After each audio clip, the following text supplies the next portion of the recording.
Hello friends, स्वागत है आप सभी का जीएस कैरियर एकेडमी के यूट्यूब चैनल पे। आज है 6 जनवरी 2022। तो आज के करंट अफेयर्स हम इस क्लास में डिस्कस करेंगे। पहला क्वेश्चन है, हाल ही में वर्ल्ड बुक ऑफ रिकॉर्ड्स ने किस भारतीय कलाकार को सम्मानित किया? राइट आंसर क्या होगा इसका? करण मेहरा। तो किसको सम्मानित किया है वर्ल्ड बुक ऑफ रिकॉर्ड्स ने? करण मेहरा। अच्छा, वर्ल्ड बुक ऑफ रिकॉर्ड कहाँ की संस्था है? तो लंदन की है। इस संस्था की स्थापना कब हुई थी? 1955 को हुई थी। पहले भारतीय जिन्हें यह सम्मान मिला था, Manoj Kumar. World book of record को कौन पब्लिश करता है? इसको गिनीज वर्ल्ड के द्वारा रिलीज किया जाता है। करण मेहरा को कोविड-19 से बचाव के प्रति जागरूकता फैलाने के लिए यह सम्मान दिया गया था। तो ये चारों फैक्ट आपको याद रखने हैं, एग्जाम के लिए चारों फैक्ट यूजफुल हैं।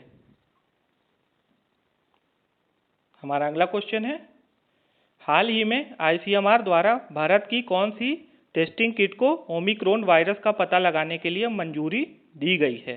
तो राइट आंसर इसका क्या होगा? ओमिश्योर। ओमिश्योर किट को आईसीएमआर ने अभी मंजूरी दी है ओमिक्रॉन वायरस का पता लगाने के लिए। टेस्टिंग के लिए ओमिश्योर को मंजूरी मिली है। पहले किससे होता था कोविड-19 का टेस्ट हमारे इंडिया में? तो इसका होता था आरटीपीसीआर किट से और रैपिड एंटीजन से। तो ओमिक्रॉन का कहाँ से पता लगाएंगे? ओमिश्योर से। आईसीएमआर का फुल फॉर्म क्या होता है? Indian council of medical and research. इसका फुल फॉर्म होता है Indian council of medical and research. ICMR किसके अंतर्गत आता है? तो यह स्वास्थ्य मंत्रालय के अंतर्गत आता है। इसके महानिदेशक कौन है? इसके महानिदेशक हैं प्रोफेसर बलराम भार्गव जी। इस किट को कौन बना रहा है? तो इस किट को इंडिया में टाटा मेडिकल डायग्नोस्टिक के द्वारा बनाया जा रहा है। इस कंपनी को थर्मो फिशर जो अमेरिकी कंपनी है उसकी मदद से बनाया जा रहा है। हमारा अगला क्वेश्चन है, हाल ही में एनटीपीसी को विदेशी कोयले की आपूर्ति करने का किस कंपनी को टेंडर मिला है? तो राइट आंसर इसका क्या होगा? इसका राइट आंसर होगा अदानी ग्रुप को यह टेंडर मिला है। अदानी ग्रुप के हेड कौन है? तो अदानी ग्रुप के हेड हैं गौतम अडानी। अच्छा, एनटीपीसी का फुल फॉर्म क्या होता है? तो एनटीपीसी का फुल फॉर्म होता है national thermal power corporation limited. Exam में कभी कभी फुल फॉर्म भी पूछे जाते हैं, तो इसको आपको ध्यान रखना है। एनटीपीसी का फुल फॉर्म होता है national thermal power corporation limited. इसकी स्थापना कब हुई थी? 7 नवंबर 1975 को हुई थी। मुख्यालय कहाँ है? दिल्ली में है। एनटीपीसी एक सांविधिक निकाय है, इंग्लिश में क्या बोलते हैं? स्टैच्यूटरी बॉडी, जो भारत सरकार के ऊर्जा मंत्रालय के अंतर्गत आती है। एनटीपीसी कोयले से बिजली बनाने वाली भारत की सबसे बड़ी कंपनी है और कोयले से सबसे ज़्यादा बिजली एनटीपीसी बनाती है। इसके महानिदेशक कौन है या प्रबंध निदेशक कौन है? इसके मुख्य प्रबंध निदेशक हैं श्री गुरदीप सिंह जी। तो ये सारे फैक्ट आपको याद कर लेना है या लिख लेना है अपनी कॉपी में। अगला क्वेश्चन क्या है, हाल ही में कासिम जोमर्थ टोकायेव ने राष्ट्रपति पद से इस्तीफा दे दिया है। वे कौन से देश के राष्ट्रपति थे? तो वे कजाकिस्तान के राष्ट्रपति थे। तो कजाकिस्तान के राष्ट्रपति जोमर्थ टोकायेव ने अभी हाल ही में इस्तीफा दे दिया है। अच्छा, इससे पहले और किस देश के राष्ट्रपति ने इस्तीफा दिया था अपने पद से? तो सूडान के राष्ट्रपति ने इस्तीफा दिया था। कुछ फैक्ट देख लेते हैं कजाकिस्तान के बारे में। तो कासिम जोमर्थ के स्थान पर कजाकिस्तान के उप प्रधानमंत्री कौन है? अली खान सैमलोव को कार्यवाहक राष्ट्रपति नियुक्त किया गया है। कजाकिस्तान की राजधानी क्या है? नूर सुल्तान। ये ज्योग्राफिकल लोकेशन क्या है कजाकिस्तान की? भौगोलिक परिदृश्य यह मध्य एशिया और दक्षिण रशिया के बीच में स्थित है। तो ये तीनों फैक्ट आपको याद रखने हैं। अगले क्वेश्चन की ओर बढ़ते हैं आप। हमारा अगला प्रश्न है, हाल ही में ओएनजीसी का नया चेयरमैन एवं प्रबंध निदेशक किसे नियुक्त किया गया है? तो अभी हाल ही में किसको नियुक्त किया गया है ओएनजीसी का नया चेयरमैन? अलका मित्तल जी को अभी हाल ही में ओएनजीसी का डायरेक्टर बनाया गया है। इंग्लिश में क्या बोलते हैं प्रबंध निदेशक को? डायरेक्टर। कुछ फैक्ट देख लेते हैं ओएनजीसी के बारे में। ओएनजीसी का फुल फॉर्म क्या होता है? Oil and natural gas corporation. इसकी स्थापना कब हुई थी? 14 अगस्त सन 1956 में हुई थी। मुख्यालय कहाँ है? नई दिल्ली में है। ओएनजीसी देश की सबसे बड़ी तेल एवं गैस उत्पादक कंपनी है। ये भी आपको याद रखना है। ओएनजीसी देश की सबसे बड़ी तेल एवं गैस उत्पादक कंपनी है। अगले क्वेश्चन की ओर बढ़ते हैं। हाल ही में अकेले दक्षिणी ध्रुव को इंग्लिश में बोलते हैं साउथ पोल में पहुंचने वाली भारत की महिला कौन है, या भारतवंशी महिला कौन बनी? तो इसका राइट आंसर क्या होगा? हरप्रीत कौर चंडी। हरप्रीत कौर चंडी भारत मूल की रहने वाली हैं।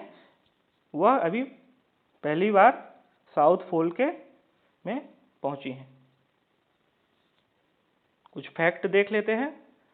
दक्षिणी ध्रुव यानी साउथ पोल अंटार्कटिका महाद्वीप को इंग्लिश में क्या बोलते हैं? कॉन्टिनेंट में स्थित है। अंटार्कटिका महाद्वीप सबसे ऊंचा, सबसे शुष्क एवं सबसे हवा वाला महाद्वीप है।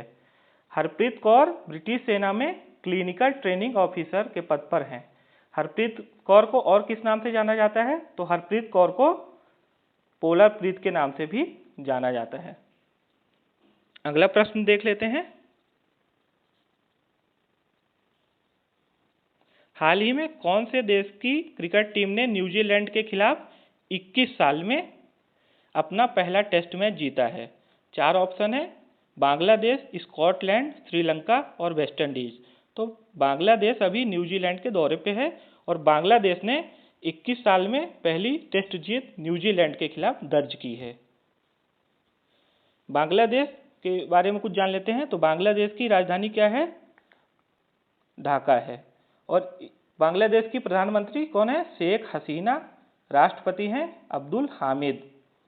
भौगोलिक परिदृश्य से बांग्लादेश दक्षिण एशिया में है। न्यूजीलैंड की राजधानी क्या है?